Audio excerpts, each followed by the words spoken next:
Oh, so you think just because Biden lost one election, that means that MAGA Republicans rule the country, and that Democrats have no chance of winning unless they become authoritarian themselves? I think Democrats will win the next set of elections, but I think the fact that Trump won says something is deeply wrong with the American public right now, and is deeply wrong with our discourse. The reality is that the president makes on a daily basis unhinged tweets that would dwarf the entirety of an ordinary Democratic president's tweet history combined. Clear, you think if Democrats get into office, they should do a January 6th style insurrection, because conservatives already did it, right? If we do it, hopefully we don't fail like they did. Okay, I think that there need to be severe repercussions for the current administration, because right now the pattern that we've set in the United States is that if you're a conservative, you can do basically whatever you want, and at the end of the day, the Democrats are going to show up to not only clean up your mess, but pretend you didn't do it and then try to play along with you.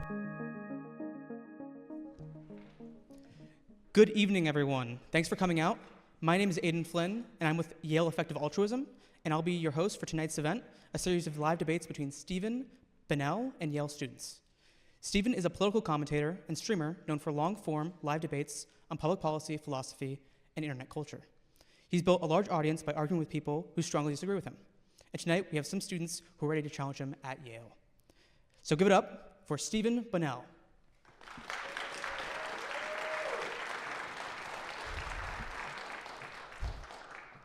For our first round, the topic is the United States should abolish Medicare and Medicaid. Joining Stephen for this round is Hassan Qadir, former chairman of the Party of the Right. Hassan will be defending the claim that Medicare and Medicaid should be abolished and the government should not be involved in the healthcare market. Stephen will be opposing this view. Hassan, you have the floor to open this round. Thank you, Stephen, for being here, and thank you for Yale Effective Altruism for giving us all this opportunity. I hope we have some very interesting, informative debates. So I guess just to start with my claim, I think we should understand that in the status quo, Medicare and Medicaid combined, and I'll be mainly talking about them combined today, are around $1.9 trillion of annual spending in the federal budget, which accounts to around 20% of the American federal budget and 40% of all of American healthcare spending. It's impossible for us to talk about healthcare spending and healthcare reform without directly addressing Medicare and Medicaid. Yet despite all this spending, we find that the United States has the lowest life expectancy amongst all the developed countries. Why is this? One argument that I'm making is that much of the spending in Medicare and Medicaid, in fact around 1/3, is estimated to be of absolutely no clinical value. This is because the way that these programs work is they've set prices for 10,000 different procedures, and then they will pay healthcare providers based on how many procedures they perform. However, this incentivizes low-quality, recurring procedures rather than actually making the patient healthy. We're spending nearly $2 trillion a year, and yet we're getting systematically low-quality healthcare for the people that we're trying to help. Not only are we giving them low-quality healthcare, but hospitals are incentivized to view them as a captive market because there is no price competition. And beyond that, we should also be thinking about who exactly we're putting in these Medicare and Medicaid cohorts. When these programs were invented in the 1960s, there was an impression that senior citizens needed help from the government. But at least today, they are the wealthiest age cohort in all of America. The median wealth of a senior citizen in America is over $400,000. There's no reason that we should be universally subsidizing the healthcare of all of these people who may be owning mansions and may be millionaires, and yet because they're over 65 are part of this program. My alternative then is to radically move government outside of the healthcare market and to replace Medicare and Medicaid with means-tested health spending vouchers. What this means is rather than having 10,000 different prices set by the government, rather than having multiple organizations passing money from the federal government to hospitals, we instead give each and every low-income, low-asset American, whether they're 65 or 7, a healthcare spending voucher that they can then use as they see fit. This will increase the amount of competition in the market and allow them to choose the procedures and providers that are actually going to improve their lives. On top of this, we can have a universal catastrophic health insurance. So if someone is hit with a single healthcare bill that is more than 10% of their income, it can be covered by the government. This program is very similar to what's used in Singapore and Switzerland, and these countries have some of the highest life expectancies in the world, as well as maintaining relatively low healthcare spending. If we were to follow through with this plan, we'd find that instead of spending around $1.9 trillion a year, we'd cut spending down to $600 billion a year while maintaining high quality of care. And with the $1 trillion we save every year, we could do things such as, for example, building a metro system in every city in America. I'm going to have to cut you off the time there. All right. Thank you for the opening statement. Stephen? For the format, am I just speaking back to everything, or what's? refresh me on this. Yeah, so the idea is to have about a 2-minute Rebuttal. Okay. but if you want to go a couple seconds over. Okay, gotcha. Oftentimes, when people speak about Medicare and Medicaid, people attack kind of American health insurance from a lot of different angles, and I find that some of these angles are very convincing until you start to dig into them, and then they become a little bit less convincing.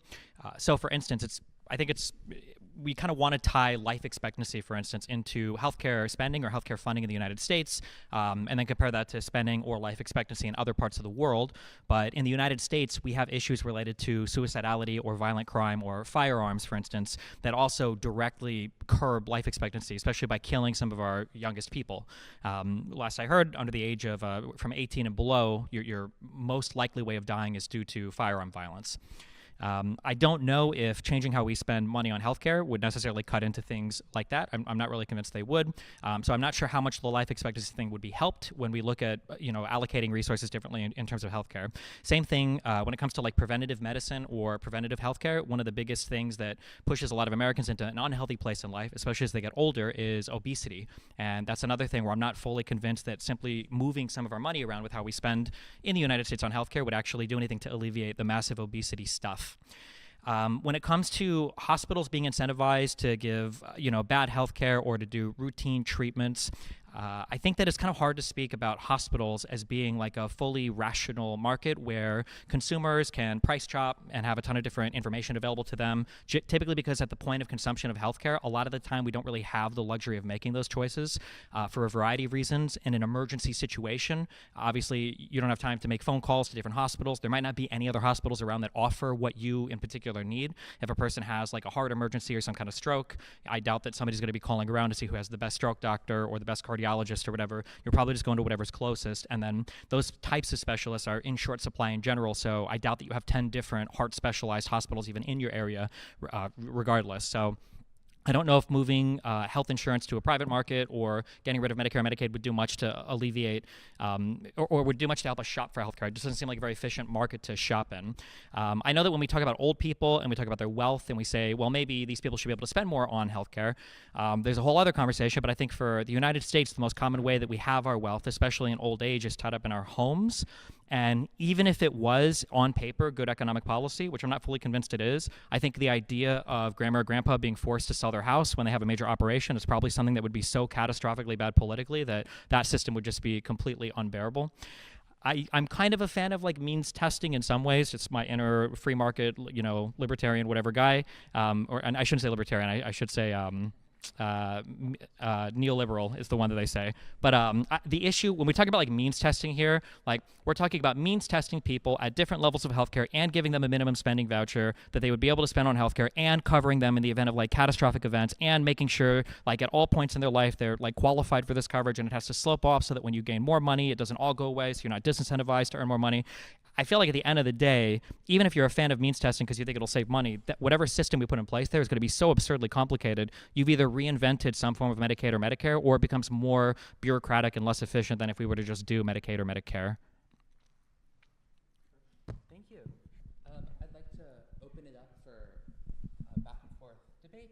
I'd invite both speakers to keep arguments and answers under about a minute or so that we can have a productive conversation. Sure. Can I ask the first question? So this is the big thing that I have, okay? So again, I'm a big free markets guy. I love fighting with the left. It's very fun for me. That being said, when it comes to healthcare, I'm a big fan of don't reinvent the wheel. I look at every other healthcare system across the world. Who has, in a real country, in a large country, so no, Singapore doesn't count, in a full country with more than 5 million people, okay? Who has a healthcare system that you think the United States should more, I guess, try to copy? Because I feel like everybody has these same types of like, multi-payer or public option or single-payer systems, yeah? Yeah, it's a good question. I mean, I would also point out that Switzerland is a country that uses, not only do they have health vouchers and catastrophic insurance, they were actually the primary model for Obamacare, specifically for the idea of having a mandatory, people mandating that people buy some form of health insurance so as to bring down the total lower cost. And obviously, I know back in like the 2012, this was like a socialist idea, but I mean, I actually think it's kind of a good idea. I think that being more thoughtful about how we're deploying government intervention in the market can lead to some major gains. I think Switzerland's a great example. I think Germany also has a similar example where they really work with their kind of economic sort of trade unions in making sure that people have access to health insurance. But what I find unique about those, and that's, not what we see with Medicare, not what we see with the NHS, is that in both those cases, it's still private insurance companies that are doing like all the work, and it's not the government setting up its own insurance system, which is my main issue. In the United States, we still have basically most of it is private insurance anyway, though, right? Like even for Medicare, you've got like these Medicare Part B plans that are provided with a lot of regulation, but by private insurance nonetheless. Why do you think that just moving the government out of it completely is going to magically, I guess, like boost?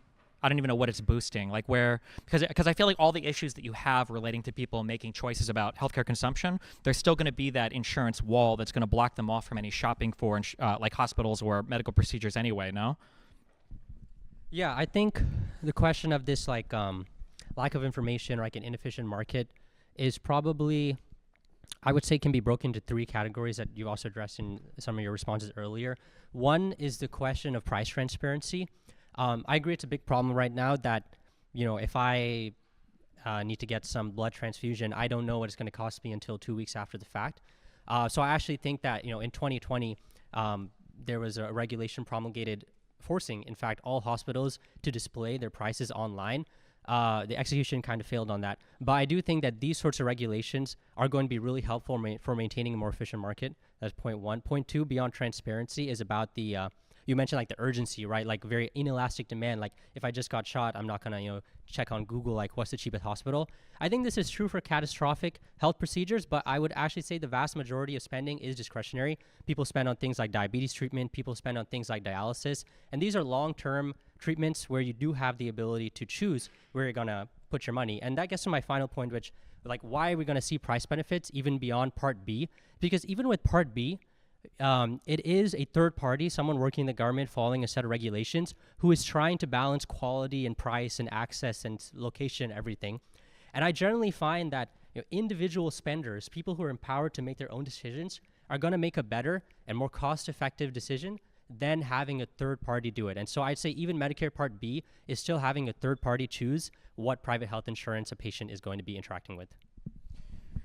When you say that patients will be able to make better choices, so not to come down on the average American citizen, but like the average person in general, I feel like a lot of these choices are very difficult for an ordinary person to navigate. Like if somebody were to ask, a person like, do you want this medication or this one? And this has this risks and this benefits. Like even choosing to weigh, which risks and benefits. Like I imagine these are still conversations you're going to have with your doctor to some extent. I imagine that they probably do their research and everything else. What do you think is the big, what do you think changes if Medicare and Medicaid disappear that isn't already like at play right now? Yeah, Before you answer, I want to give both debaters about a 5-minute warning just to keep people aware of time. It's like 5 minutes until the whole thing is done. Yeah. Okay, cool. Yeah, so I agree. I don't want individual Americans choosing like what sort of medicine to use or exactly how to like go into the body to do the surgery. That would be really bad.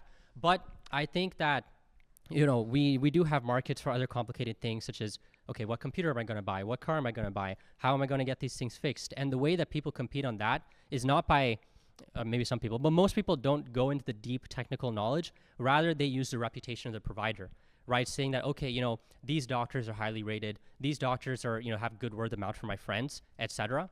And while it's not a perfect system, I would say it's better than the status quo where right now, because Medicare and Medicaid reimburse at lower rates than private insurance, people on these programs systematically get lower quality providers or providers who are not giving them the time of day. So I think putting them in the general market will still allow for more like reputational competition or word of mouth competition. I would say it's problematic to compare it to like repair stuff because I feel like these are places that have the worst reputations already. The idea of going to like a car repair shop and getting scammed by somebody who is charging you for lighter fluid or or headlight fluid or whatever, stuff like this.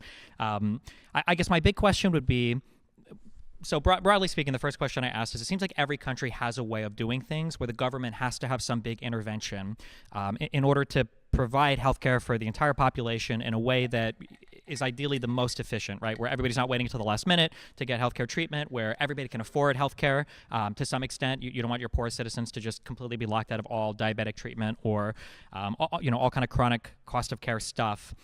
If it was possible to set up a system right now in the United States where private care was better, what do you think are the big roadblocks, or why hasn't anybody done it yet? Or where is the money? Like right now, we're spending so much money on this healthcare system right now. I imagine you're saying that the next one is going to provide better results for less money. Where's that less money? Where's that money coming from? What's absorbing all the money right now that you think is going to be taken care of? Yeah, and why hasn't a private one popped up yet? See, the amazing thing about these sort of government programs is that once they come into existence, they create their own constituency of hundreds of thousands, if not millions of people whose jobs directly benefit on this program existing.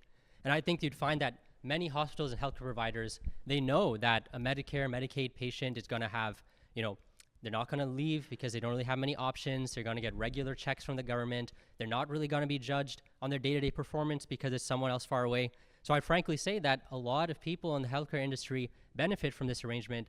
And, they're the people who are out there going to Congress, with all these briefs. Most people don't really talk about abolishing Medicare, Medicaid, because it's one of those problems where, it's someone else's problem. So I would say, it's these sorts of entrenchment factors that are the reason we haven't gone to this point. Okay, that sounds very faith-based to me. I'm not sure if I believe that there would be a ton of savings to be found there. What do you do with people with like chronic conditions? So let's say somebody has diabetes, they're going to be on some expensive, they need some expensive regular care. No insurance provider rationally would adopt this person under any policy unless the government was forcing them to. Would you still have a bunch of government forcing people to buy insurance and then forcing insurance companies to take on any patient regardless of, pre-existing conditions or chronic conditions or anything like that? Yeah, I think the best path forward for this situation is to use a combination of the Obamacare mandate, which does, want everyone to be in insurance pools. But then second, by having these vouchers targeted towards people, if they show they have this expensive pre-existing condition that is, very large relative to their income, I think it is a good idea to give them more government assistance in that case. And I still think that even with additions like this, right, the overall impact on healthcare spending will be much less than the status quo, where 40% of all healthcare spending comes from Medicare and Medicaid. And you're not worried about that same entrenchment occurring with the voucher system that it already does with Medicare and Medicaid, according to you? Why wouldn't there be all these healthcare systems that pop up to extract, these social rents from people, knowing that they're going to come in with their means-tested voucher and just, I guess, ripping those people off? Oh, yeah, absolutely. I'm not saying it's going to be a totally perfect system, but there'll still be much more fluidity and much more movement amongst people who can go to different providers based on the quality that they're receiving. And so I think that the social cost will be much reduced.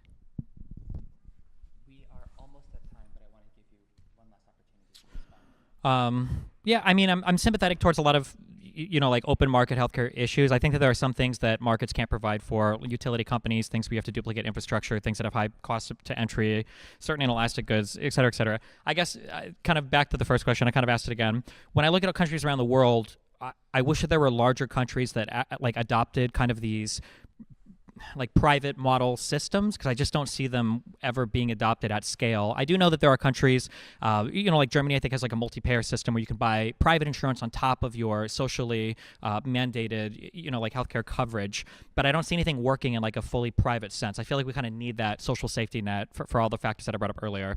That's my position on it. I would like to thank both debaters for an engaging debate. Thank you, Hassan.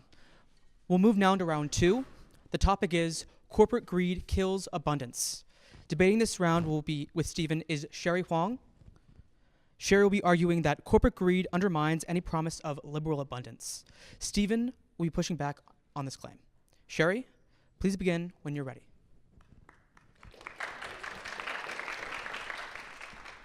Likewise, thank you for coming to Yale and having this wonderful discussion with us. I know you just said you're a big open markets guy and you love arguing with the left. And so my argument is that corporate greed kills abundance liberalism through specifically intentionally protecting scarcity. I have a couple examples. The first one I'd like to talk about is the pharmaceutical industry, which abuses patents to spike prices without innovating by using Me Too drugs, which if you guys aren't familiar, that's just drugs that are very, very similar to previously innovated drugs.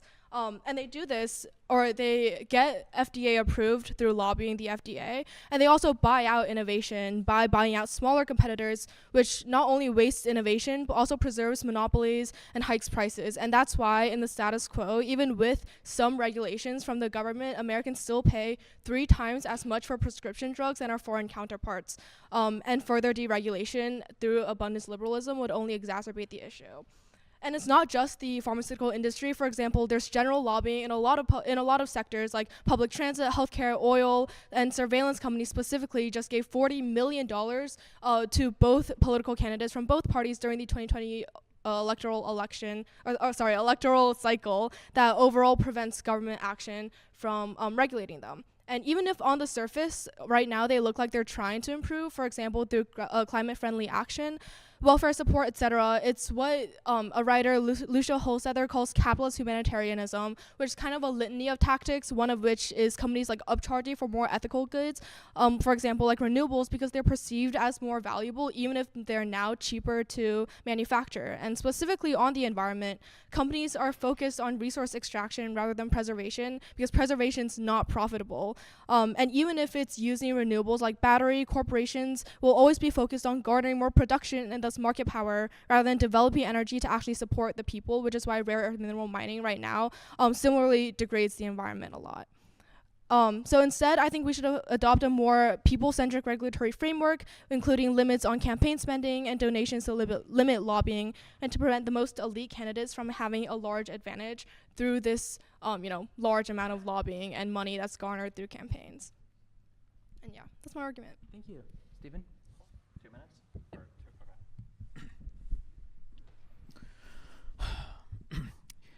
So when it comes to talking about like scarcity or corporations or government involvement in markets, the thing that I like to focus on the most is that like there's this foundational truth that everybody tries to run away from at different parts in the argument, and that's such that markets are real. So when I say markets are real, what I mean is that there are times when I think even if the government needs to intervene, we have to understand that if the government intervenes in some way, there are going to be all of these extra effects that we have to be aware of, and we can't just kind of like hope those effects away. Sometimes I feel like when people are identifying different players in markets, people on the left will come down on corporations and say that they're evil and greedy, and people on the right will, build up corporations and say, well, actually, they're altruistic and they're trying to make life better for all of us. But I think that people just forget that different players in the market have different jobs. So a corporation's job is just to make money at the end of the day, and it's going to make money in whatever way they are capable of doing so. So if a corporation can make money at like revolutionizing a product and making something better for us, then they'll do it, and that'll be better for all of society. If a corporation can make money by dumping all of their toxic waste in a river that might feed into a town of 10,000 people that can never hold them legally accountable, then they'll dump the toxic waste because it'll return more value to shareholders. I think that the important thing when it comes to talking about abundance is recognizing like what are the different players in a market, like what can they bring to the market, what are they able to do to the market, and what are their incentives, and then what do we expect them to do in the market. I would never expect a firm to maximize for environmental good unless there was a huge government restriction or a huge government penalty on doing environmental damage. So for systems like cap and trade, or for systems that tax you based on, like how much pollution you emit, I think that these are good systems because it encourages companies to try to incentivize or find ways to produce things that have less environmental damage, because then they can make more money, and their way of returning profit to shareholders is in a way that also aligns with the interests of the public, at large, the external of that particular market. So they're not like causing environmental damage just because they're going to make a cheaper shoe or something. I do agree that there are things in the United States, and I think that market people have a difficult time admitting this, where only the government can really provide good services. The idea that people are obsessed with things like Waymos or obsessed with Elon Musk's 450th convoluted idea for how to reinvent something that would really just be like a subway system or like basic public transit, I think is really dumb. I think that there are some things that the government can do well, and when it comes to those things, we just need to let them do it well. For the two abundance authors, I think that was their big, for Klein and Thompson, that was their big argument, that like if the government can do it, like let them do it and tear down all the roadblocks, because there's no reason. In the United States, we have so much regulatory framework, even around the government doing stuff. But in places where free markets can provide, solutions, I think that the markets need to provide the solutions, and we can't pretend that the government's going to solve our way out of those problems, mainly because the people that claim that we can solve certain problems using the government are problems that just have never been solved by government. I think housing is a big one that comes up a lot, where we have all of these different like ideas around like rent control or public housing or whatever else, and the reality is it's a very simple math problem of, there are X amount of houses available and X plus N amount of people want to live here, and that's just never going to be workable no matter what you do from a government policy standpoint. Yeah, cool. So on the topic of housing, I want to talk about New York City because that's like a hot topic recently. But there's like, in my mind, there's like infinite people who want to live in New York City, right? Because of the economic opportunities, the social opportunities, etc. And right now, the issue with New York housing that we have is that there's more demand than there is supply, which means that these like landowners and these apartment, I forgot the word for it. Sorry, but like landowners, they're able to hike prices as high as they want because there will always be people who will buy the houses at those super high prices, which just like prices every single like lower income working class person out of those houses. So even if like sure it upsets the market, and there creates like even more demand for an already limited market, at least in that demand, poor or like working class people are similarly competitive as like super elite people. So I don't necessarily disagree with you there. This is a really hard question because nobody really wants to address it on either side. But the question then is like, who deserves to live in a particular area? So one topic that comes up a lot is like rent control. When we talk about rent control doesn't benefit the rich. It doesn't benefit the poor. The rent control benefits whoever's there right now, and that's it. And generally, you can see who's benefited by rent control because they live in a rent-controlled unit. You don't see the people that are hurt by rent control because they're people that could never move into the city otherwise because those units aren't available or that it's not being demolished and more stuff is being built because of the restrictions or regulations around that particular unit. I think a question that's like very difficult that people at some point have to be able to grapple with is if you have 5,000 units available in some area and the prices on those units are high because everyone has to live there, who's to say 1,000 of these should be dedicated to low-income people versus high-income people. Like if you want to save up more money and live in some area, is it more fair that a person who won a lottery got a dedicated housing unit and then you didn't, even if you had more money to pay for it? Like I don't know, why do you think that's necessarily more fair to do it via lottery versus income? Or well, I do, because like the whole point of lottery systems is that it's more fair, right? And also it is like it gives everyone an equal chance and equal opportunity. And I think a lot of people who are wealthier, especially in the United States, get that either from like generational wealth or from like a lot of billionaires. I personally think like exploit workers a lot. And a lot of lower class or lower income people aren't lower income because they don't work hard. It's because of structural disadvantages that they've had to face, whether it's because of generational wealth or race, etc. And I think being able to give those a greater opportunity, it also like goes back to the idea of like affirmative action, right? Giving those people like a comparatively more opportunity will only even the playing field rather than giving them a larger opportunity, if that makes sense. So I don't necessarily disagree in theory. I just think in practice, like rent control, you already have to be there to have the unit. Like I don't think that like if there were minorities or disadvantaged people for whatever reason that didn't have generational wealth or whatever else that wanted to move into New York City, it's not like they could magically swoop in and grab one of these rent controlled units. I don't want to get stuck too much on housing, although I know we have limited time just because I feel like for housing that the biggest issue you run into is, I guess actually it ties into the argument that I'm having related to firms are incentivized to do what firms do, unions do what unions do, buyers do what buyers do. I think the issue is that when it comes to housing, your most stringent voter block are going to be your people that have the biggest stake in housing, and their stake is to keep housing as unaffordable and as exclusive as possible, because anything that you do to make housing more available or affordable is going to necessarily lower the rents or lower the value of the homes of the people that currently live there. So I think the YIMBYism is a big, or the NIMBYism I should say, is a big issue where people don't want expansion of housing because it'll threaten their the biggest asset that they own for their family. I think that's one of the issues where this would be a good government thing, although they already kind of restrict the housing supply by doing zoning, where the only solution for this is just zone more houses and to have developers come in and build. But again, housing is a special thing because it's like a very restrictive market. When it comes to things like healthcare, I get this argument a lot that people will talk about, the patent abuse on drugs and everything. And I guess I'm sure there are examples of that. But one of the issues that I have when people bring this up is like insulin is the most talked about drug when people talk about these types of things, about how they'll make a small tweak and then they'll claim that this insulin is better, even though insulin was made, off patent, 100 years ago, whatever, the first guy to, suck it out of a pig, decided this is going to be insulin that everybody can use. That insulin is still available. You can buy that insulin, I think, at Walmart. You can buy it cheaply. You can buy it freely. But the problem is that insulin sucks. And the insulin that our pharmaceutical companies make today is like infinitely better than just the pig-derived insulin or whatever. Like the synthetics that we have today, it's long-lasting, it's slow release, it helps to moderate your blood sugar more. It does a way better job at, the 2 injections you get per day where you have a big crash and then your blood sugar goes high. So I feel like even when it comes to like patent abuse or pharmaceuticals, like there are areas that these companies are still innovating in. But yeah, I don't want to take up all your time. Go, yeah. Yeah, on the topic of insulin specifically, you yourself say that like the super old insulin from like however many decades ago is not great for your body, or at least not as great as the newly innovated insulin. But the issue is you yourself also say that the newly innovated insulin is also a lot more expensive than the super cheap one from Walmart. So my question would be like, do lower income people only deserve like the bad insulin because that's the only thing they can afford? No, I mean, well, unlike the earlier guy, I don't think we should have only private healthcare. I just think it's important to recognize, like, we just can't have everything. Like, sometimes people want everything to where they want like the newest stuff that anybody in the United States could manufacture, but then they also want it to be freely available to everybody, and they want to be the cost to be low as well. And I mean, like, all of you have access to Fidelity or Vanguard. Like, you can open a trader account and you can go and look at big pharmaceutical stocks. These companies don't really make more money than any other company in our system, and they're notoriously unreliable as well because sometimes they live or die based off of a single patent. You know, there were a lot of companies that were competing against each other that have the COVID vaccine, for instance. So I think that like, when it comes to we need to have basic social safety nets for people, because you just, for people to be really wealthy in a country, your lower class, your working class, your bottom class, your lower middle class, whatever you want to call them, they have to have access to some like floor of goods and services. Otherwise, it just doesn't feel good to live in a place where, you know, you're stepping over bodies to get to work. Like, I agree that there should be some minimum level of stuff available for sure.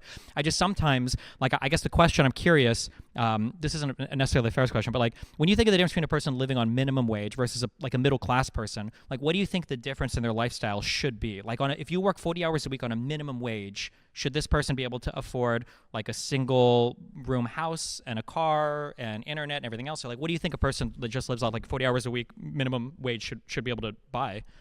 I actually don't think one person living off of, especially if this one person has like a dependencies, like for example children, would be able to buy everything that they need to thrive, maybe survive, but I don't think they could thrive off of the minimum wage, especially because I'm from Texas and our minimum wage is like $7.50, which is definitely not enough to buy housing in Texas, to buy like groceries, especially healthy groceries, but that's another argument. And just like everything they need to support their child in terms of education, childcare, etc. And this is also kind of another argument, but I also think there's a huge disparity between the living wage, or the minimum wage that we have legally right now, and the actual living wage, which is estimated to be around $15 for Texas, which is 2 times the minimum wage. And a lot of the times, this disparity comes in the form of being unable to, for example, like afford healthcare, especially in rural areas where it takes a lot of, gas money, oil money to get to the hospitals in the first place. And a lot of people, die because they don't go get healthcare. And I think that's also like a really big issue. And, that also is in part because of a shortage in medical workers, but I also think it's because people just simply can't afford or get access to life-saving medicines. I'm curious, so 5 minutes. So for the topic of this thing, it was corporate greed kills abundance. What do you think are like a couple big policies? You mentioned like a people-centric framework. What do you think are a couple big policies that are both advantageous to people in general, but is like contrary to what I guess like abundance liberals advocate for? Yeah, so for example, I think there should be a very strict limit on campaign spending and campaign donations, because right now the reason why there's so much lobbying in the government is because these political candidates get most of their money for their campaigns to win and be in government from corporations. And thus that also allows like the candidate with the most connections, the most elite candidate, to win that position. And then when they're in office, they have no choice but to, follow corporations and whatever they say.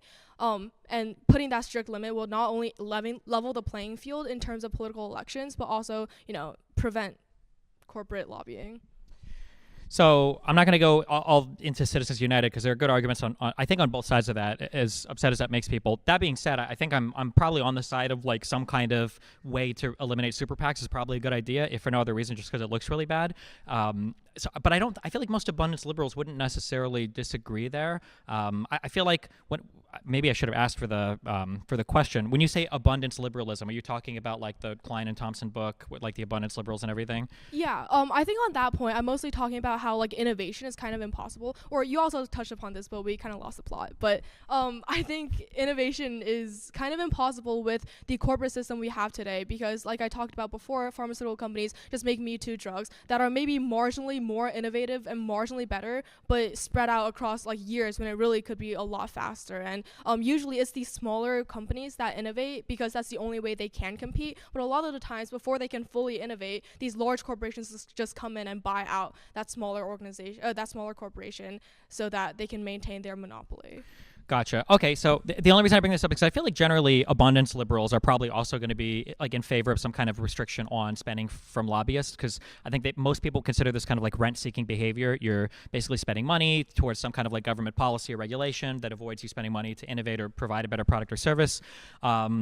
The last thing that you brought up, I'm a bad person to argue for that, because actually I think that the culture of creating a company just to sell it to another company, I actually think is absolute cancer, and I actually don't like the amount of vertical and horizontal integration that seems to be built into a lot of our technology sector. That if you talk to anybody in San Francisco, like the goal, the dream is to be acquired by Amazon or Google or whatever else. And I actually think there do need to be way more restrictions on that. I don't know how Facebook can own, I think, like WhatsApp, and Instagram and Facebook and Messenger and everything else. So I wouldn't necessarily disagree there. I don't know if a lot of abundance liberals would necessarily disagree on that either.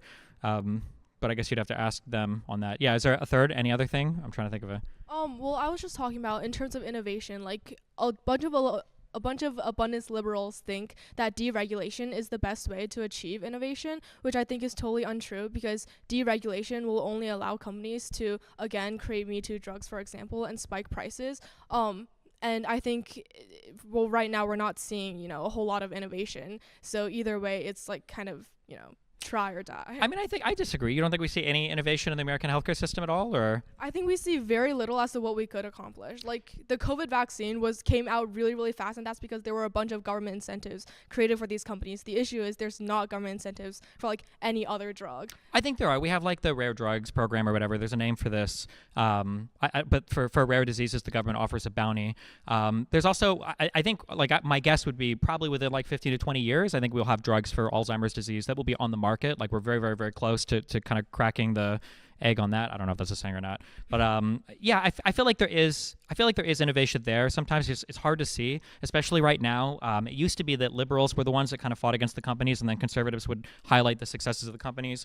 But because Trump has made everybody lose their minds right now, conservatives aren't like highlighting any successful things that any corporations have done. So like nobody is speaking out for the poor billionaires and the poor huge corporations.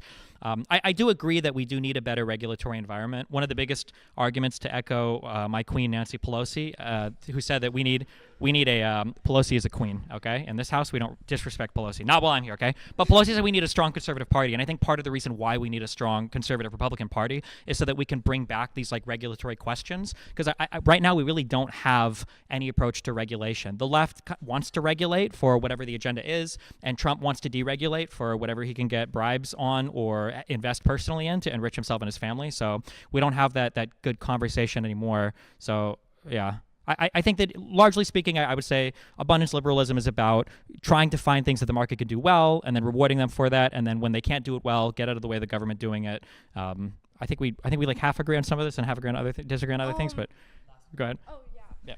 Kind of. I just think that there's not much that the market can do well except make money. And I don't think making money, or at least corporations making a bunch of money, like billions of dollars, is necessarily a good thing for also a lineage of other factors. I think my overall argument is just that corporations can't do much well, and thus we have to rely on a non-corporate led government, which also doesn't exist right now, actually. But that's, I think, where I mostly disagree with abundance liberals. Thank you. Let's give the debaters a round of applause. For round 3, we turn to a more personal and media-focused question. The topic is Destiny's Rhetoric inflames the political climate. On this round, we have Hannah Owens, the president of Yale Effective Altruism and the member of the Yale Debate Association. Hannah will be arguing that Stephen's style of rhetoric makes the political climate much more polarized. Stephen, of course, will have a chance to defend and respond to your approach. Hannah, you can start us off. So, Destiny, you have made statements such as, conservatives need to be afraid of getting killed when they go to their events so that they turn down the temperature. You repeatedly refused to condemn the murder of Charlie Kirk. I won't woo over that. And after his murder, you tweeted making fun of his death, saying, I heard when he died he fed an entire village of vampires because so much blood came out of his neck. Following the assassination attempt on Donald Trump, which killed one of his supporters, you said that you have zero sympathy for anything that happens to him or to anyone who supports him. You have also said that your only regret is that Trump's assassin didn't spend enough time practicing first. So there are a couple of things wrong with this. First, it's hypocritical. You cannot claim that Trump is a threat to democracy while simultaneously calling for political assassinations, which are a threat to democracy. You have also criticized left-wing figures for doing the same thing, like when the streamer Hassan tweeted a picture of a makeshift gun at Senator Tom Cotton. Second, it's immoral. As a public live streamer with millions of viewers, you make it more likely that someone in your audience will take matters into their own hands and start killing off conservatives, especially as a study by the Center for Strategic and International Studies found that left-wing political violence now outnumbers right-wing political violence. Third, it's bad for the country. Your rhetoric amplifies the extreme left and right. When conservative influencers like Matt Walsh say that the left wants me dead, your statements provide proof to that claim. There's a reason why extreme left-wingers like Hassan retweeted your statements about Trump's assassination. Political polarization destroys politics at the state and national levels when parties are unwilling to work together, and the Journal of Democracy finds a clear link between political polarization and political violence. And fourth, I think it's bad for you personally. You could be much more influential than you are right now if you didn't make extreme and hateful statements like these. You have a history of doing this that exceeds Republican behavior. You were deplatformed from Twitch for inciting violence during the BLM riots, and the mayoral candidate with whom you campaigned with had to cut ties with you for your hateful rhetoric. And since your goal is to help Democrats, I'd say that your rhetoric harms the movement that you claim to support. Ultimately, you are personally responsible for the extreme and divisive political climate that you critique. Your rhetoric inflames the American political climate, and I think that you have a net negative impact on the political space.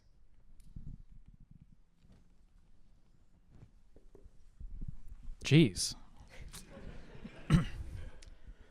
Okay, so for my response to this is something that I've been stressing to people. There are two things that people see, and there's a third thing that people don't see.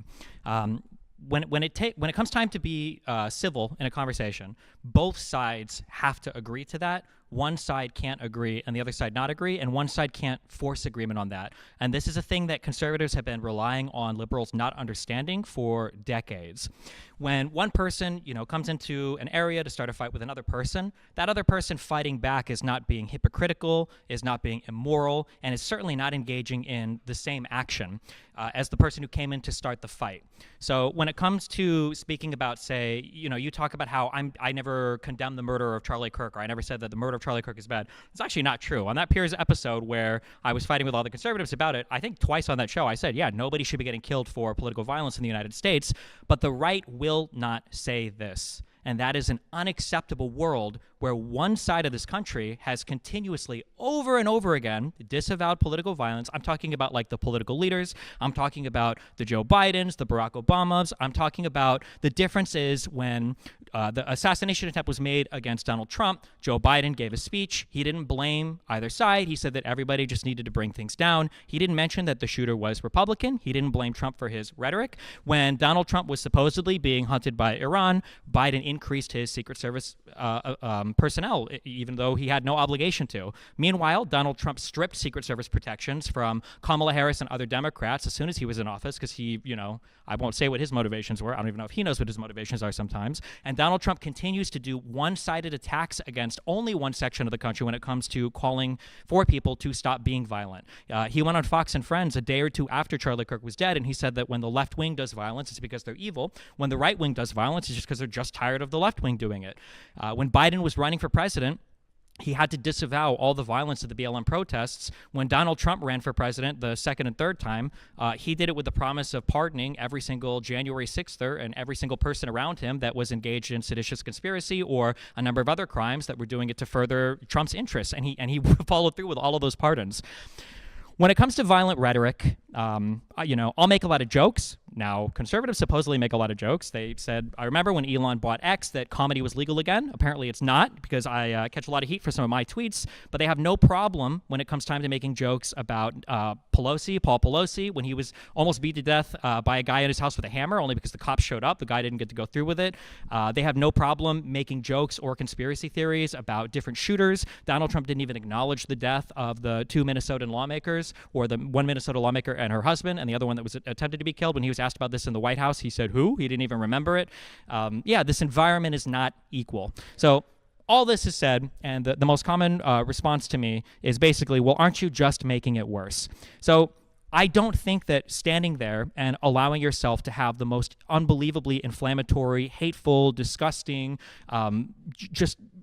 threatening remarks made at you as a side over and over and over again by one side and remaining quiet, I don't think that there is any virtue in that. I think insofar as you allow yourself to be ran over and destroyed by one side that has absolutely no limitations on how they conduct themselves, I just don't see what the virtue is in that. I've heard people online who have said things like, I was going to make this joke about this particular thing, but I know if I say this, Destiny's going to come at me and make this comment about it, so I'm not going to say anything about it. I think it's good that if you're a conservative and you read something that I say and that really pisses you off, really gets the snowflake twinkling or whatever, if that happens, good. I think you should feel upset. And maybe, just maybe, the next time Trump makes an unhinged tweet or truth, maybe a conservative stops and thinks, maybe it's not okay to just support these statements as trolls or memes or epic jokes. And maybe if I'm trying to hold a YouTuber I'm watching online more accountable for his speech than I am the president of the United States, maybe there's something that's deeply wrong and flawed with that system that the conservatives could step back and take a look at. I respond? Okay.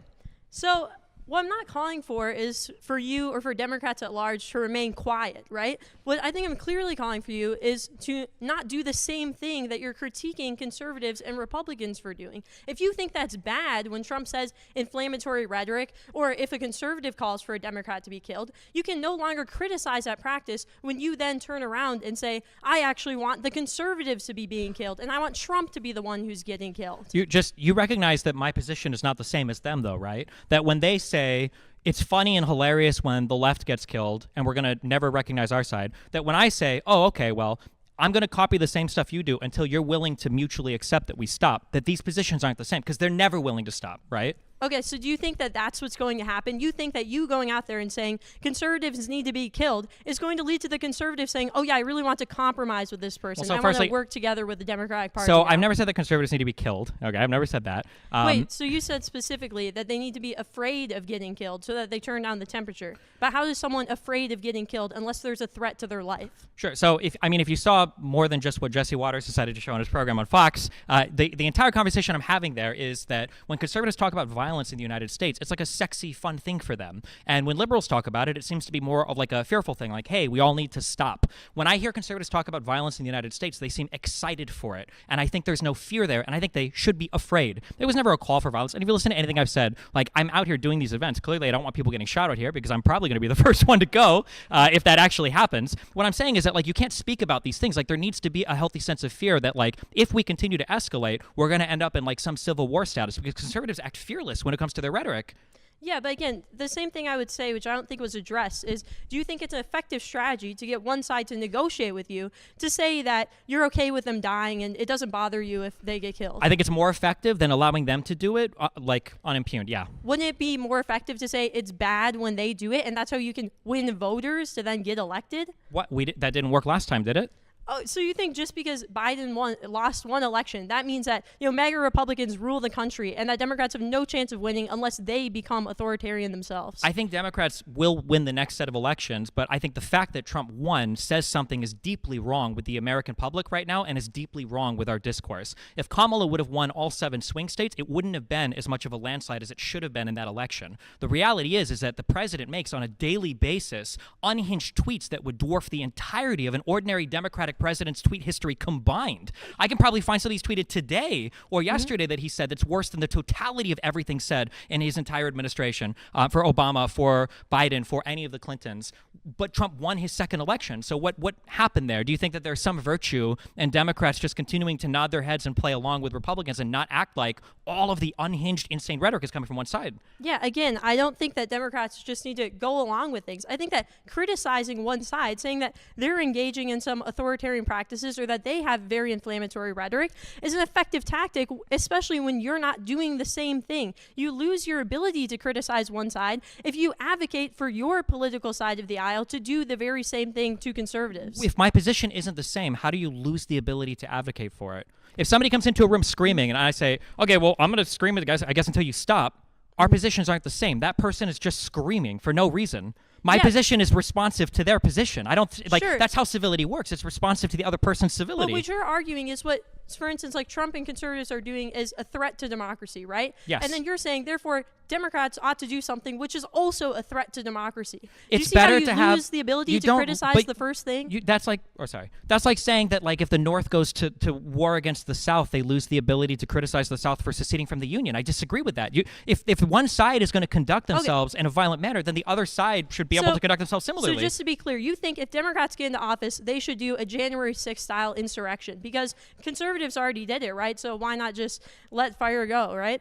If we do it, hopefully we don't fail like they did. Okay, I think that they should be. I think that there need to be severe repercussions for the current administration, up to and including anything that related to the Department of Justice, related to investigations, related to what maybe creative interpretations of the law, like the conservatives have taken upon themselves to do. Yeah, because right now the pattern that we've set in the United States is that if you're a conservative, you can do basically whatever you want, and at the end of the day, the Democrats are going to show up to not only clean up your mess, but pretend you didn't do it and then try to play along with you. So then what bothers me about that is Democrats really can't claim to be the party of democracy when you, again, make statements like this that, it'd be fine and actually preferable for us to create an insurrection that would overthrow the democracy to instate forever democratic rule, right? So would you agree that you can no longer criticize Trump or conservatives for being a threat to democracy? No, because my position is not the same as theirs. I'm willing to play democracy as long as they're willing to play democracy. But I'm not going to play democracy while they play. It. You won't defend democracy when another side is attacking it.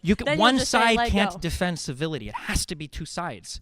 So that's just not true. I mean, the way that our system works right now, I guess you are not a fan of this, but when we have a democracy in place, you can win elections, and then you can get rid of all the bad policies and the things that you don't like from the other side. And what I think is that your rhetoric is making it less likely that Democrats are going to win elections. Because if you say the ideal Democratic Party is one which calls for violence against conservatives or which says it's fine to, disobey democratic norms so long as the other side is doing it, then voters don't see a distinction between you and Donald Trump. I want to jump in here with a question for you, Stephen. What is the end goal of the escalate to de-escalate? The end goal is that when the other side sees, oh, well, if we do this thing, the other side's kind of responsive to it, so maybe we shouldn't do this thing because it leads to a really bad world. The issue that I have right now is the world that you're advocating for is one where Democrats just continue to, say, okay, well, we're not going to engage in that because we want to have some, I guess, moral high ground, some imagined moral high ground, while Republicans engage in the most insane rhetoric possible and don't suffer any electoral losses for it. You keep saying that, like, well, if you engage in the same rhetoric that they do, you're going to lose voters. They won the last election. I don't know what that means. That's like the weaker side saying, if you do this thing that the other guy's doing, you're going to be weaker than he is, and he's already stronger than you. How? But like you said, there's a difference between retaliation and starting a strategy to begin with. So if all the Democratic voters are voting for you because they believe in democracy and they believe in these norms, you take away the difference between you and Republicans when you start to engage in the same behavior that they are engaging with. But there's still a difference. The difference is that the Democrats are willing to come back to the table and be adults if the Republicans are. And you say that, like, you're losing the voters. We already lost the voters. We lost the majority vote in the last election, and the first time in how long for the people that voted in the election. It doesn't seem like they care too much about it. It seems like they're more concerned with an executive that seems like it's championing the interests of the people with, chants like lock her up, than they are about people caring about democratic norms. I think that it feels like the left isn't fighting for the American public when they just allow themselves to be steamrolled over and over and over again by a right whose rhetoric is getting increasingly unhinged. Okay, so just to clarify, you think it would be a good thing for Democrats electorally if they were to adopt the same rhetoric that Donald Trump or conservatives are currently using, like on the mass scale? It would be better than just having them adopt it, yes. Okay, so you think it's better, though, than what the Democratic Party is doing currently, which is criticizing Trump and the conservatives for having that type of rhetoric? Yes, because even an electoral win, I don't think is a real win. When it's 50-50 with like the most authoritarian guy ever, with a guy who's making truths and tweets about having his political opponents hanged, and then people are like, well, sometimes YouTubers are being kind of mean. Like, this world is not equivalent to me. It's not rational. It's not sane. Like, a bare win over a guy who's joking about running for a third term, and he's only joking about it because he's probably never going to survive this term because he's so sick all the time. I don't think that's a huge political win for us. Okay, but once again, I don't understand the criticism of Trump wanting Democrats to be hanged. If you think it's fine if a Democrat were to say that Republicans should be hanged, right? If a guy was holding an explosive over here and I'm holding a weight that's going to drop and hit an explosive over here, if he blows me up, our positions are not the same. If he never blows his dynamite up, I'll never drop the weight and blow mine up. I just watched Terminator 2, so I remember the scene where the guy blew all the people up, right? But you keep saying, Republicans keep making the same mistake saying, you guys have the same position, so now you can't criticize them anymore. My position is responsive to their position. Sure, but do you think that once you pass that threshold, like say once Democrats have done their own January 6th and we have no democracy, you really think you can get back to the system that we had beforehand? That there's an effective way to de-escalate the system after you have engaged in escalating it? I think that whatever comes after, even if it's a war, is preferable to a system where the next person thinks that they can act like Donald Trump too and get away with it over and over again. Because right now, the Republicans, in their mind, they should run another candidate that's just like Trump but worse because they haven't even paid any electoral consequences for it. Stephen, are you calling for a war when you say the next person it's better to have a war? No, I'm not calling for war. What I'm calling for, what I would hope is that the President of the United States, I can't even believe that this is like a controversial statement. The President of the United States, if he was a moral human being, a man with integrity and honor, a leader of men, of people in the United States, should be able to say, all of us need to be less violent. That's like the most bare minimum decent statement in the world a person can make. But for some reason, the president can't make that statement, and conservatives are obsessed with criticizing the left anytime they say stuff that's even remotely approaching what the president of the United States is saying on a near daily basis, publicly, on social media, in 4K, like broadcasted to the whole internet, not even said with shame, like behind closed doors. Okay, well, again, my response to this, so your response is, well, when Democrats do it, it's just in retaliation. When conservatives do it, they started it, right? A conservative would say the exact same thing. Someone like Donald Trump would say the reason why I'm, making inflammatory statements is because Democrats are engaging in political violence because they killed Charlie Kirk and because, they want like Republicans to go to jail and they tried to indict me and all this stuff. So the escalation comes on both sides. You can make the argument from either side. You can, like if I stand at the bottom of a building and jump because I feel like I can't fly and another guy says he can fly and he jumps off the building, there's a difference in truthfulness in these two statements. Republicans can pretend that the escalation has happened on both sides, but the record clearly demonstrates otherwise. Nobody was running around killing cops with I'm doing Joe Biden's orders bumper sticker or whatever, or like I'm here for Biden, he ordered me to be here. That's not true. All of the unhinged stuff comes from Trump, from the conservatives. The conservatives, the only reason people even know about what people on the left say is because the conservatives will find people on the far left and amplify it. The average left-leaning person doesn't want kitty litter boxes in schools, but Joe Rogan is out here saying that they're all over the place. But I agree with that. I would say that a lot of the extreme violence that we see does come from the extreme left, from people like, Hassan Piker advocate for violence, for instance. But as I said, you amplify those voices when you yourself support that violence. I don't think that the violence will be coming from these milquetoast liberals, but it will probably be coming from communists, from socialists, from authoritarians, from people who don't care about democracy fundamentally. And so by making violent statements, you're amplifying the voices of the people that you don't like, which is the extreme left and the extreme right. Thank you to both debaters. Thank you, Hannah, and thank you, Stephen. For our fourth and final round, the topic shifts to ethics and personal behavior. You ought to be vegan. Debating this with Stephen is Cole Haynes, the president of Allied Students for Animal Protection. Cole will be arguing that we have a moral obligation to be vegan because animals are morally significant and killing them for food is wrong. Stephen will be challenging this conclusion. Cole, you have the floor. Thank you so much, Aiden. Thank you to Yale Effective Altruism for putting this on. And thank you to Destiny. As someone who's not a formal debater myself, I really appreciate your ability to just come here on the spot, come up with this on the fly, as it were. So, in 2020, over the course of a few months, pork producers in Iowa Falls packed over 1 million pigs into barns. They then shut off the ventilation and pumped in 150-degree steam. Video shows pigs screaming, collapsing and writhing in pain for nearly 3 hours before the barn finally fell silent. Shortly after, a new batch of pigs were loaded in. This event was, by all plausible accounts, a holocaust. And yet few people know what happened, let alone that this kind of thing happens constantly. 80 billion land animals a year, that's 200 million every day, are raised on factory farms in some of the worst conditions imaginable.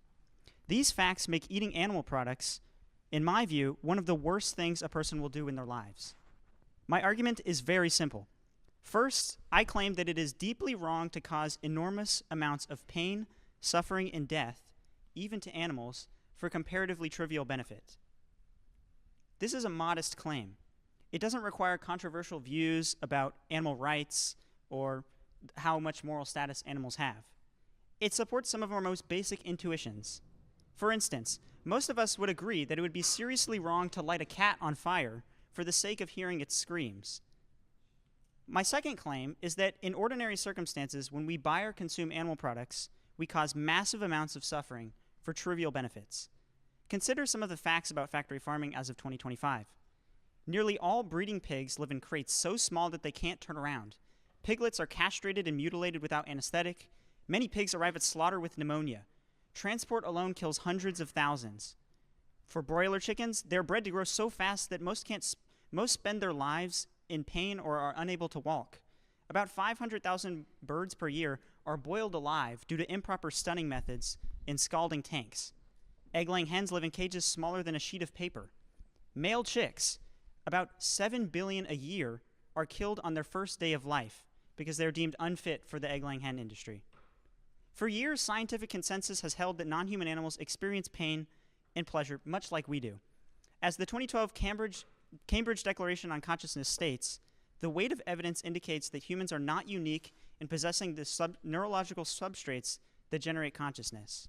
What makes torture morally bad is the intrinsic character of the experience, the way it feels from the inside, not the species or intelligence of the victim. A typical meat eater causes animals to spend about 132,000 extra days, that's roughly 364 years, on factory farms. Causing 364 years of torture is presumptively wrong. So the question is, do we have a sufficiently good reason for doing this? For most of us, we clearly don't. Animal products taste great. I will be the first person to admit this. And they're probably better than plant-based products. But our gustatory pleasure is clearly a bad justification for justifying torturing sentient beings. Especially for someone like Destiny, with the platform that you have, the stakes are even higher. If you convince just 3% of your average viewers to go vegan, you could help spare roughly 210,000 animals from some of the worst misery ever experienced by sentient beings. So my question to you, Destiny, is why aren't you vegan yet? Okay, I think that there are two huge problems with veganism that I think vegans hand wave away, and they just kind of assume are one is that the thing doesn't matter, and then the second is that we just kind of take it for granted. So the first thing that I will say is it's strange to speak about moral ways to treat any class of things that will never themselves be able to conduct themselves in moral ways. I don't think that that's a request that we would ever make of any group of people or any individual, that you would treat, some person or something or some entity that can never develop morality or any kind of moral systems on their own. So in a world with humans, we talk about farming a pig as being this deeply unethical thing, but if you remove the human aspect from it, you put the pig in the wild and some tiger, I don't think pigs and tigers live together, but whatever fucking animal eats pigs, right? If this thing were to encounter the pig and eat it from the nuts up or whatever, because based on the videos I've seen on YouTube, it's a real crazy way that they hunt, that somehow that situation is like a morally preferable one to factory farming. The reality is that given a world where humans don't exist, where factory farming doesn't exist, all of the same type of animal suffering basically exists, completely unstopped and unchecked by any animal, because nobody would even develop any moral system from these creatures until humans evolve that would ever check any of it. And so I don't know why there is a morally preferable world where animals exist that hunt other animals to the one that exists right now where humans factory farm animals, unless we just say animals themselves never develop the mind to have the agency to have any kind of moral culpability for any of the actions that they take. I'm not aware of any vegans saying that we should be charging animals that are carnivorous with crimes if they murder another animal, but for some reason we consider it unethical if a human consumes one for food. The second issue has to do with this concept of a mind like ours. I'm aware that mammals all possess like similar substrates, similar parts of the brain that do the things that our brain does, but I think it's pretty clear that none of these animals seem to have developed a mind like ours, such that there is no emergent culture, no emergent like real language capacity or communication skills, or the ability to understand things in the past, present, and future, or in other areas at different parts in time. These are all like really sophisticated things that humans have developed, and I think also go into our understanding of things like pain and suffering as well. You can see an animal that gets hurt and it seems to have pain, and it might even develop some kind of like associative responses to stimuli in the environment, and it looks bad, and it pulls at our heartstrings, and I definitely understand that. But I mean, I would hearken to the first thing in that for the moral argument, in the wild, these animals will never develop these moral systems. And then to the second thing, to say that we understand that their understanding of pain or suffering is similar to ours is a statement that I just don't think we can make. I don't know if we'll ever be able to make that statement. We can't even see consciousness really in other people. We just kind of assume it's there when the parts of the brain are communicating, and they seem to have a conscious experience like ours. But to just automatically assume that animals that lack a whole bunch of other traits that humans have magically have that same capacity for pain or suffering, I just don't see where the argument would come from to support that statement. So there's a lot to parse there. I guess the first thing I would ask is, I don't think you fully addressed the claim that I'm making, which is this intuition that we have that it would be wrong to torture a dog for the sake of hearing its screams or something like that. Most of us have this kind of intuition. My question is, how can we explain this intuition except for the principle that it's wrong to cause massive amounts of pain and suffering to beings, even animals, for the sake of relatively trivial benefits like, the pleasure of hearing them scream? So how are you going to explain that principle without, Yeah, I would argue there's two senses of intuition pumping that's happening here. The first is that I think we heavily associate dogs with like man's best friend. Like, we've bred them to literally be domesticated animals that are friendly with humans. So the idea that you would be killing one, especially in a way where you're literally just doing it to, have some kind of like weird pleasure, I think that hits against that. But I think people also get similar feelings, funnily enough. I watched this unfold in a Twitch stream once where a bunch of people were abusing this robot that was walking back and forth. They were kicking it, it was falling over, and people were like feeling kind of sad. I'm sure people watched Blade Runner 2049. They felt sad when the one like stick lady got stepped on or whatever, and even though she's a robot, like we have intuitions for these things, but I don't know if that like tells us anything about the nature of the animal itself, because if I were to look historically, it seems like hunting developed as a strong thing that was intuitively correct from basically all of human society. I'm not aware of any like huge civilizations. I don't know how common it is that I guess Indians are vegetarian or vegan, but like for the most part, like every human civilization seems to have developed some form of like hunting or animal agriculture, and there wasn't this huge intuitive pushback against everybody doing it. Sorry, that was a long. Yeah, go ahead. Yeah, I'm still not sure you fully addressed. So you addressed some like reasons why we have these intuitions, but you didn't explain why these intuitions don't show that the action is wrong. That I guess what precisely is it that makes torturing a dog for the sake of hearing its screams, or kicking a robot or something? What makes those actions wrong? Well, I feel like the thing that's wrong is it feels like anytime somebody is engaged in some kind of like needless destruction, or is getting some kind of like pleasure out of seeing something else, either break or be in some kind of pain, I think that as people, that just kind of throws up a red flag that it's unlikely that somebody's going to do that to, an inanimate object or an animal, especially one that's bred to be like friendly with us, and not also do that same thing to other people. I think that's the thing that we just immediately kind of recoil from. Okay, so I mean, to be clear, we put people who torture dogs in prison for many years. First, I think it's up to 7 years in some states. So you're saying the reason we do this is because it's indicative of some kind of cruel disposition that they might, behave in other ways, and other wrong ways to other humans. Is that fair to say? Well, if you're asking me where the law comes from, I mean, that's a complicated. But I would say, what would justify that putting people in prison for 7 years? I mean, maybe you think that we shouldn't put people in prison for 7 years who, ruthlessly torture a dog for the sake of hearing their screams. I mean, I would find more alignment with vegans there, in that I think it's strange to put people in prison for, torturing animals like dogs, but animal agriculture is acceptable. But people obviously have a lot of issues with that who are meat eaters. So, but yeah, I mean, I would argue that it's probably because of like there's some kind of like sociopathic tendency or disposition there where you're just beating on a thing to feel good about yourself, whether it was an inanimate object or a dog or a cat or whatever. I think most people would view that in a very reprehensible light. But I don't think it speaks to like any kind of like intrinsic moral value or moral character from the creature itself. Okay, and otherwise, I would ask, well, like, why were so many different civilizations okay with developing hunting? Like, how were they able to get past this built-in? You say we have a deep moral intuition against animal cruelty. Why were so many people okay with hunting for animals?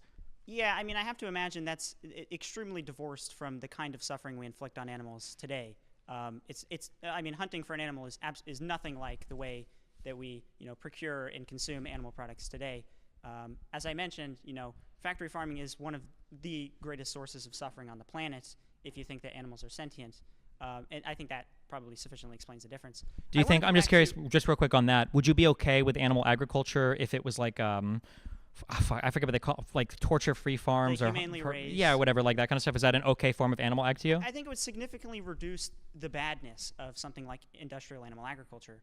But I think there are like a lot of problems with this today. I mean, first of all, there's no such thing as a humanely raised animal. At least it's very hard to find them and like eat them multiple times a day. For one, if you purchase eggs, no matter if they're the pasture-raised eggs, you get them from your aunt's backyard or something. That it is almost 100% likely in the United States that this egg came from an egg-laying hen who was hatched in a hatchery where the male chicks are macerated because they're just not, you don't need them to lay eggs in the egg-laying hen industry. So, I mean, in practice, there's no such thing as a humanely raised animal product, at least completely humanely raised. And then the second thing is just, I mean, when we think about the way that eating animal products affects our psychological attitudes towards beings that we think have some sort of moral value, it's clearly going to affect it negatively, right? I mean, there have been psychological studies that show people who, consume meat, humanely raised meat, the most humanely raised they can find, tend to care less about the suffering of animals. They've done studies on this. I'm sorry, could you repeat that? People that find the most humanely raised meat possible care less about the suffering of animals? Is that what you're saying? Yeah. So I can't remember exactly how the study worked, but they found people who claim to consume only humanely raised meat, and perform a few like psychological evaluations and find that they're less likely to care about the suffering of animals. They're more careless about the suffering of animals, or callous to it. Why do they eat more humanely raised products? I'm assuming they cost more then, no? Isn't that kind of weird? Or what was the explanation for that? Yeah, I'm not entirely sure. Okay. But besides that point, I think in practice, like I said, it's extremely hard to find humanely raised products in the real world. So you'd have to be like extremely diligent, almost as much as a vegan, in how your effort to reduce the suffering you cause with your animal product choices. Theoretically, if you could do it though. Sure. Yeah, that was the original question. Because then my next question is going to be, it feels like then we're already closer in agreement on my end because you're putting them in some different category, because I don't think we would ever agree that there's like a morally okay way to raise and eat humans, right? So it seems like we're already putting animals in some different category, therefore saying it's okay in some ways to morally raise and consume them, no? Again, I'm willing to concede certain facts about animals generating them having less moral status. I think that there are just still so many problems with the current system that it's in practice, it's not something that's a real concern. For instance, I mean, most of the animals that are killed in the United States are babies. I mean, they're killed at a fraction of their natural lifespan. If the reason killing is wrong or death is bad is because it deprives a being of the future they would have otherwise had, then that seems like a seriously wrong action to take. And yeah, I know. I think most people, they don't know this, but if you ate like an animal product that was from an older animal, it doesn't taste as good. It's like a much tougher meat. Most people wouldn't enjoy it. So, I guess the point I want to just fully reiterate is that someone who is trying to like eat humanely raised products would have to be as diligent as a vegan, because they'd have to admit. To be charitable with this argument, you'd have to admit that if you make a mistake and you accidentally eat, a fast food or something, or from a restaurant where you don't know what an animal product is, you'd have to admit that you've just done something that's somewhat equivalent to torturing a dog for the sake of hearing its screams. Stop you there. 5 minutes, Stephen. Want to talk for 5? No, I'm just kidding. That was a 5-minute warning. Sorry, you said that eating an animal would be the equivalent of hearing a dog scream. Well, I feel like there's a big difference there, because the person eating the animal is engaging in like a biologically necessary function where we eat and we know we need to eat to survive. Now, obviously, we don't need to eat animal products to survive, but I think that's a lot different than just torturing an animal for the sake of getting some kind of joyful response out of torturing the animal. I think that even when it comes to animal agriculture, this is the reason why like the PETA videos or whatever videos of animal ag are so effective, is because if people see somebody torturing an animal and all they see is like pain and suffering from the animal and somebody getting some kind of sick, twisted enjoyment out of it, even for an animal that we ordinarily eat, I think most people would be really uncomfortable with that. But I also, does it not bother you, or I guess how do you address or deal with the fact that, in kind of like the animal kingdom, absolutely no moral systems or no moral treatment emerges from any of these animals either? So why would it be, for instance, unethical or immoral for a human to eat an animal, but it would be more ethical to leave that animal in the wilderness where another set of animals could, kill it, often in kind of painful, excruciating ways, before they consume it? Yeah, I mean, the first problem with this kind of justification for why animals don't have moral status is that when we look at our own human species, we find beings that are incapable of this kind of reciprocal moral behavior that like conservatives. I'm so joking. I'm just kidding. I'm so sorry. Go ahead. And we still think that these beings have moral status. Infants, severely cognitively disabled people, the elderly, the senile. Not the elderly. The senile. So I understand this argument. It kind of runs into like this kind of like name the trade place. Like I would make an ontological argument here. I would say that like mankind or people kind, I don't know what we call it now, but like humanity has like these qualities to it where a fully developed person that's as realized as you can be biologically would be able to do all these things. One of these things is have the capacity for thought and reason such that social contracts and moral systems emerge. Now, maybe every single member of that class, for some reason, a brain injury or some other type of developmental error, isn't able to do it. But as a class of people, like we would say that we have this thing. Therefore, we treat, our moral status only kind of works if we grant it to every single person in that category. We can't like pick and choose people in the category because then the whole category itself becomes suspect. So I'm not fully convinced that just because some senile or very young children are incapable of reciprocating morals means that, well, that's the same thing as the whole animal kingdom, of all of which will never reciprocate morals. I don't find that argument very convincing. Sure. And before I address that, I just want to point out that the view you're claiming that you're claiming to be more intuitive is highly unintuitive. The claim that the particular kind of being a being belongs to determines whether the pain that they experience matters morally is highly unintuitive, I think, to most people. I mean, suppose you woke up tomorrow and you didn't know what you were, and all you felt was just the most extreme agony you've ever experienced. It's like an unreflective agony. You're not thinking, wow, I'm in so much pain right now. I'm rational and I'm in so much pain. No, it's just extreme agony. If you ask yourself, or say you find out you're a pig or something like this, I don't know how this would be possible. I guess maybe you're behind a veil of ignorance and you like step back or something. If you find out you're a pig, should we think, wow, I guess my suffering didn't matter at all? This just seems highly unintuitive. But I guess to address your point about just real quick on the for the example, again, I find this is a form of intuition pumping, because it always feels like, imagine one day you wake up and you're just screaming in agony because you're part of a factory farm, and then the alternative reality is it's like Charlotte's Web, where you're on a farm and everybody's happy and the spiders and the pigs and everybody get along with each other. Well, like I'm trying to imagine what's it like living as like a deer, and you wake up and there's like a leaf that's moving and you don't know if there's like 15 animals about to jump out and eat you, and that's literally every single day of your existence for your entire life until you get old enough that something finally catches up to you and eats you and you die. I don't know what it's hard to even imagine, what is it like? If I think of like a cat or a dog, I'm a bad example because I do sit on the computer all day, but for most humans that like to go outside and see the sun and everything, like the idea of being locked up in a house all day seems horrible, but we consider that to be a more humane way to treat a cat than to let them roam the streets for a variety of reasons. So I understand we can intuition pump one way and say, well, this thing would definitely be bad. And it's like, I don't even know what it's like to have an experience, like an animal like that. And I certainly wouldn't, because there are other experiences that they have that would be totally not okay to me, but they seem to enjoy or they seem to live in naturally. So yeah, I mean, you bring up the problem of wild animal suffering, which is interesting. I mean, there are obvious disanalogies between the suffering of wild animals and the suffering we cause to animals on factory farms. I mean, for one, we cause the suffering to animals on factory farms. Animals in the wild, no moral agent is causing the suffering to another, another being, another sentient being. So maybe that plausibly explains the difference. Another thing is maybe you just accept that, like, yeah, wild animal suffering is bad, and we should do what we can to prevent wild animal suffering without, preventing or without allowing some similarly bad action like destroying an ecosystem. Yeah, so maybe that's one way you could explain that. Does this argument? This is going to be the last comment. Okay, I'll make a quick comment. Can I give him the last? Because I feel bad if I have the last one. Well, I feel, does this argument not collapse into like a weird like anti-natalist argument where you can say, well, factory farming is bad because it introduces a lot more suffering into the world, and if you just have like the wilderness as is, then there's going to be less suffering. But like, could I make the argument, for instance, like, well, I actually think it's super ethical if you eat only cats because they're obligate carnivores. So for every one cat you eat, you're actually saving like 1,000 other animals. And then could you just not run this ad infinitum until like the larger creature you eat, the less harmful and suffering there is, until like all the animals on the planet are dead and nobody's suffering anymore? And then you can have the last crack at it. Yeah.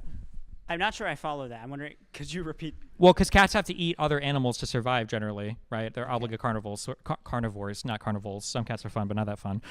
So I'm just saying that, like, would it not be more ethical to kill or eat animals that only have to eat other animals? Like, if I eat one cat, that cat's not eating 100 other animals, so I'm reducing the suffering. And then could you just not run that same thing with every larger creature until you've eaten or eradicated everything on the planet so there's no more suffering? Like a form of, like, animal anti-natalist argument. Yeah, I mean, again, it seems implausible that you'd be able to do anything like this without destroying the ecosystem.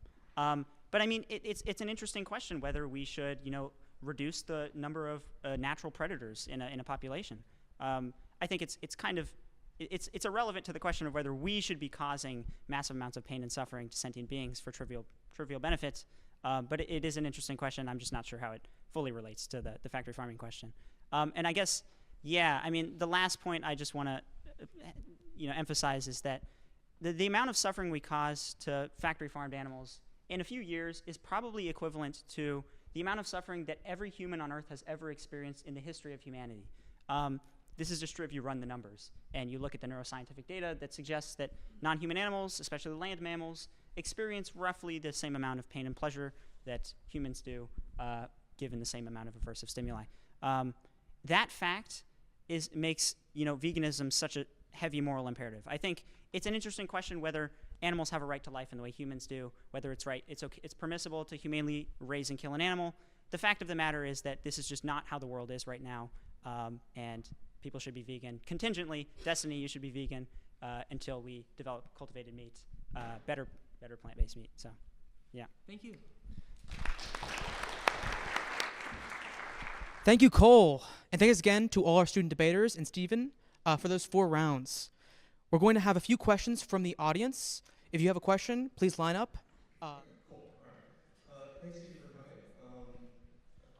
Actually, wait, real quick. You could just take this mic down there if you want. You just have to take it back because it's taped down a little bit. And then you can ask your first one and I'll repeat it. Go ahead. Yeah.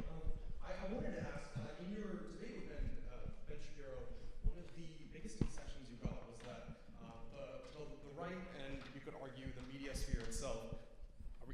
Sorry. Okay. All right, Sorry speak about loudly. that. Go ahead. Should I start from the beginning or should I? Yeah, you just said keep in my debate with Ben Shapiro, one of the largest So you got a concessions. concession that Trump is graded on a curve. I agree with this proposition, but I wanted to ask what this kind of means for, in the sense, the future of politics. Will there be, if in a sense the right ends up producing a similar candidate or a candidate on the level of Trump, what will things look like for the upcoming 2028 election or the midterms in the 2026 upcoming election, and specifically targeted towards voters that are disinterested or disengaged with politics just because they see how much Trump has made things very trivial? So when you ask like where the future of politics is going, the reason why it's hard to see beyond where we're at right now is because I don't know how much we can possibly do, and I don't know how much damage we can undo. So I think the issue that you run into is when you tell somebody that they can behave in a certain way, you set a new standard for how they'll behave. And if you allow somebody to push this boundary, if we're from 0 to 100 and the boundary is normally at 50, if they push it like all the way to 99, you're going to have to fight to bring it back to like 95, let alone back to the 50 where you would want it to be. So Republicans have just been unhinged for a long time. They talk about how evil it is that we call conservatives fascists now. And I remember Michael Savage and Glenn Beck and Rush Limbaugh and Sean Hannity and Billy Cunningham and all these. Well, yeah, it's like screaming like communist, socialist, or whatever. So, yeah. The issue is that, now, obviously, I do it in a far more inflammatory way. Saying basically, like, well, if you're going to act like this, then the other side could act like this, and I don't think you want that. So maybe we should all like take a step back and go back to where we're all being like nice to each other, because that's a better world for everybody. But we have to find a way to one is to it really it's such a boring topic, but it goes back to this misinformation thing, because something that my one of the debate opponents brought up earlier related to the rhetoric thing is, well, the other side thinks that the liberals have already done this. And that's an issue. That's a fact-based issue. Yeah. And as long as one side has been able to hijack like what is real and what is true in so many people's minds, if I can invent the past for you, I can justify any future I want because I can show you these things have happened and these people have justified it. Therefore, you're justified in acting the same. So I would hope that politics somewhat goes back to normal, but it's going to require half the country to completely wake up from the Delulu land they've been living in under Trump too, that we're only not even 1 year into. And then it's going to require us to acknowledge as a country, there's a lot of foreign players that have a big motivation in how our politics plays out. And there's a lot of bad incentives that exist right now in the United States that the average person can't navigate our media landscape and expect to see what's real and true because we just don't naturally select for that. We select for things that make us feel good. Agreed. Okay, Awesome. thanks. I'd love to debate you sometime. Sure. You should have signed up for this. Hi, Stephen. Thanks so much. So I'm not a vegan, but I was kind of surprised about some of these answers, and I kind of want to go down at least one of the answers that you gave for Sure. Some of this. So you seem to privilege human sentience and qualify it with abstract reasoning over phenomenological consciousness. And the type of consciousness where we know is conserved in animals, where the nociceptors are the same, thalamocortical loops are the same, limbic systems are the same, the mechanics of misery are the same. The inference that the capacity for suffering is conserved, you don't seem to actually address these sorts of arguments around why shouldn't we care about this. You sort of answer, well, they're not human. I mean, there seems to be something different in kind to the human mental experience than there is to the animal mental experience. I mean, we can point to a lot of similar structures and a lot of similar, underlying mechanisms, but for some reason, things like culture, things like morality, things like, complex thought and speech have just never emerged. So it seems like there's significantly something different in kind there. Now, would I say that there's like a 100% chance that there's no conscious experience happening that is happening in a mind like ours? I mean, I can't say that with certainty, but I think that the vegans overstate their argument in saying, well, there's enough similarity here that for sure they definitely get more consideration. Well, to be fair, it doesn't seem like the similarities that is being stated there isn't the fact that they're the same or they're able to do tax code or write speeches and stuff like that, but the capacity to actually suffer is the thing that is conserved. And the fact that things are different and there's something different in the complexity of our behavior doesn't seem to be warrant for torturing people. I mean, maybe not. I guess you could explore that further. I would argue that suffering is generally bad for people, but I think that we just kind of like take that for granted because of how our lives exist today. Like, I mean, I could hypothesize like the ideal optimal human life would be at 10 years old, you continually take enough morphine or something until eventually you die in like some euphoric blissed out state of drug overdosedness. And, if you're just graphing somebody's life in terms of like optimal happiness, it's probably about as happy as you could be. But I don't think that would be a very satisfying answer to a lot of people in terms of satisfying like a person's life. Like, I don't think that we measure like pain and suffering and like happiness and joy on just this like very collapsed axis of like, are you in pain or not in pain? Well, it seems like what we. Oh, sorry. Go ahead. Yeah, sure. Oh, sure. Or you can do one last thing, I guess, or Yeah, I feel bad. There's a lot of, I shouldn't have said it seems that. what we do instead of like a very simple description like you just said is we care about the capacity for the experience there and put that the foremost what we consider. So if we learned that like some action or some peanut butter is now causing cancer to kids, it's that knowledge that actually invites the moral obligation to do something about it. It's the capacity to actually inflict diminishing well-being on some other conscious entity that we really care about. Okay, thanks, I appreciate it. Hi, Destiny. My name's Arik. I'm a bit of a fan, but my question is, since we can use history to help direct our future, where do you see the root of the collective psychosis of the right? Like, how do we prevent another Trump 30, 40, or whatever years from now? What was wrong with our country that led to all of this? So this is like a question that will probably be studied for a long time, and there's going to be people way smarter than me that have answers to this. But like, I would argue that a big thing that happened was, I would say in a way, like a microcosm or a macrocosm, like the argument that I had earlier of like, well, you don't want to be just like them, that's like a microcosm of, I think, what's happened with liberals and conservatives over the past like 30 years of this country, to where liberals have been expected to govern both like morally and in a way where they can communicate the rightness of what they're doing. And conservatives have just been expected to kind of show up and then just like do their song and dance, and however they govern, who actually cares? Although now they don't even have to show up and dance. Now they just get on social media or they hide on military bases and they tweet unhinged stuff.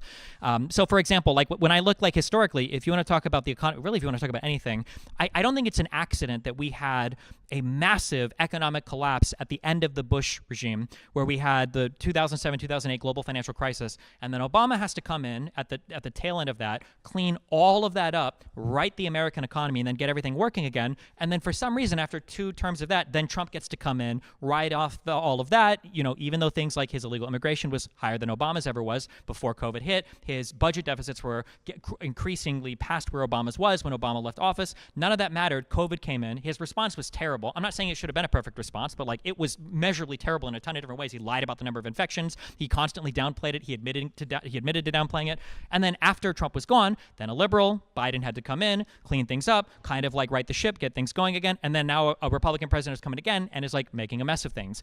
When you have a world where one side is expected to lead and govern and has to act in a moral way, and the other side gets to come in and just knock everything over, and we're not allowed to tell ourselves an honest history of what happened at the end of the day, you are destroying people's ability to learn and to actually have informed decisions going forward about what they want their leadership to look like. Because the collective delusion we have to live in is, I would argue, I'm not trying to argue too much for the other speaker because it's weird they're not up here, but like this, they say, well, you guys need to be more civil. It's not fair when you do the same things they're doing. I would argue that thought process has driven liberal politics for the past 2 decades, and it's why we're here now, because we've allowed the other side to live in this delusional fantasy land where they think they've governed appropriately, like the Democrats have, but they haven't. They've made a mess of things constantly, and we're constantly expected to pretend otherwise, and I think that's why we're where we're at right now. Right. Thank you. Yeah. Okay. Thank you. Hey, Destiny. Hi. So we agree on a lot, so I want to do something a little spicy.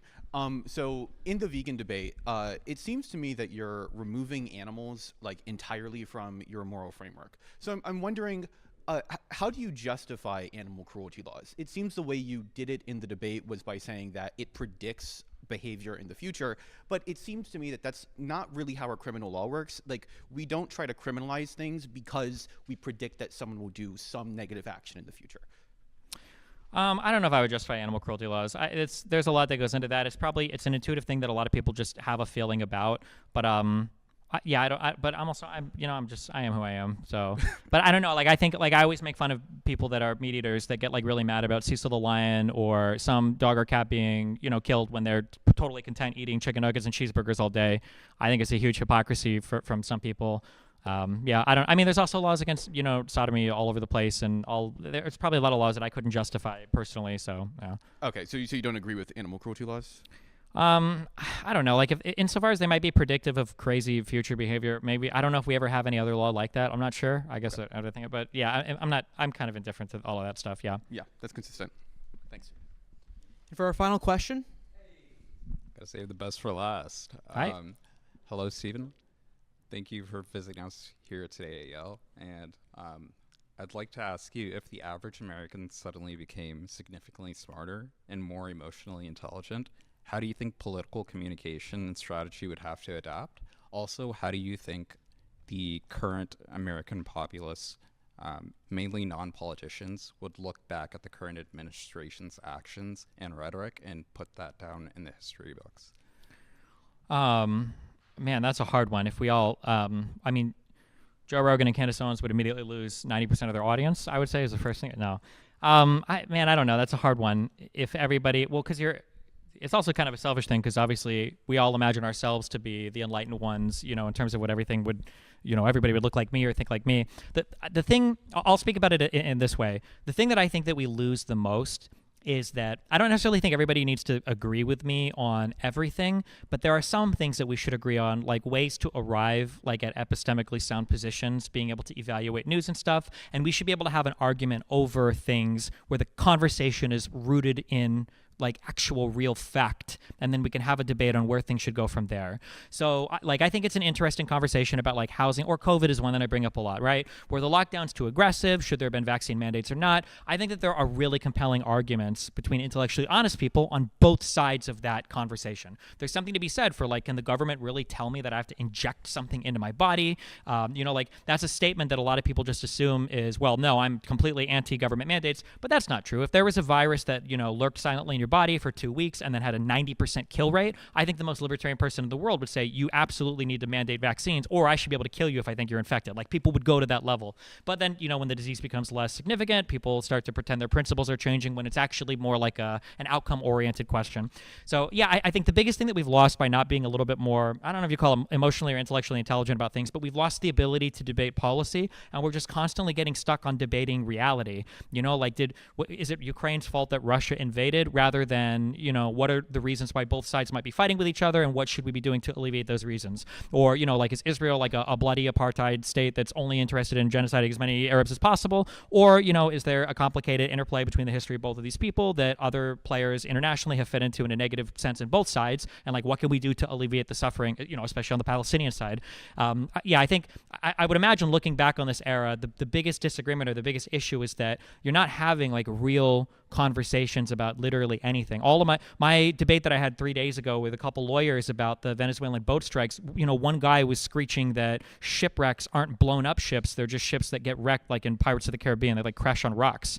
And I'm like, this isn't a real conversation. This is the most delusional stuff I've ever heard in my entire life. And every single conversation is like that. Why did you pardon this one guy who's this crypto billionaire? I don't even know who you're talking about. And then Trump just moves on. So yeah, I think that's the biggest issue, is our inability to even have a back and forth on things. Because I'm not right on everything, just like 99% of things. But like I recognize that there are people that could disagree with me on the other side, and then we could have like an interesting convo back and forth, rather than us having to argue, like is the Earth flat, or did we go to the moon, or is the French government really putting hits out on Candace Owens, or is Macron's wife actually another husband? And it's just so stupid. Yeah, and these are the most popular podcasters on the planet. It's really sad, I think. Yeah.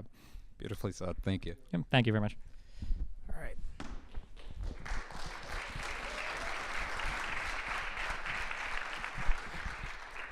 All right. We're going to end it here for tonight.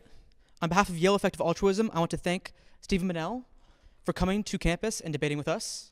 Thank you as well to our debaters, Hassan Kadir, Sherry Huang, Hannah Owens-Pierre, Cole Haynes, and to our moderator, Giuseppe Di Massa, and to all the volunteers who helped with this event.